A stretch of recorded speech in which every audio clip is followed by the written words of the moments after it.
मेरे अंगने में तुम्हारा क्या काम है। आपको लग रहा होगा आज शिल्पिका का गाने का मूड है। जी नहीं, ये गाना नहीं, आपके लिए चेतावनी है। नहीं समझे? तो चलिए आपको बताती हूँ एक बहुत जरूरी बात लैंड लॉ के बारे में। Adverse position covered under the Limitation Act 1963, specifically in section 27, read with article 64 and 65.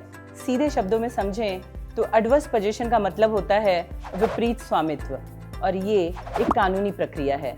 जैसे कि 12 वर्षों तक यदि कोई भी व्यक्ति लगातार बिना किसी अवरोध के किसी अन्य व्यक्ति की संपत्ति पर कब्जा किए हुए है या अधिकृत रूप से किराएदार है, तो उस व्यक्ति को उस कब्जा की हुई संपत्ति पर कुछ शर्तें और प्रक्रिया पूरी करने के पश्चात अधिकृत रूप से अधिकार प्राप्त हो जाता है।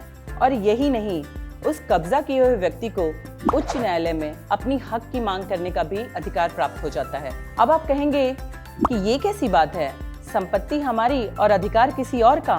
तो चलिए जानते हैं एक उदाहरण के तौर पे एडवर्स पोजीशन के इस कॉन्सेप्ट को। अजब और गजब नाम के दो व्यक्ति किसी की संपत्ति पर काफी लंबे समय से कब्जा किए हुए हैं, और तो और उनके पास ऐसे कोई भी कानूनी दस्तावेज नहीं है जो ये साबित कर सके कि ये जमीन उनकी है, और जमीन के मालिक ने भी काफी वक्त तक इस बात को अनदेखा किया था।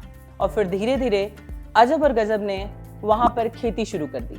तब जाके जमीन मालिक की आंख खुली और फिर वो बहुत सारे कानूनी संघर्ष में फंस गए, लेकिन तब तक बहुत देर हो चुकी थी। और इस केस में जमीन मालिक ने काफी लंबे समय से अजब और गजब को वहां खेती करने से रोका नहीं, और यही कारण हुआ एडवर्स पोजीशन के कॉन्सेप्ट के तहत अजब और गजब को उस संपत्ति के लीगल राइट्स मिल जाते हैं और वो वहां के ओनर बन जाते हैं। है ना अजीब सी बात। तो दोस्तों सतर्क रहिए, अपनी संपत्ति को अतिक्रमण से बचाइए, और ऐसी ही जरूरी जानकारियां पाने के लिए जुड़े रहिए लॉ विद शिल्पिका के साथ, because I am making law common for common people. Thank you.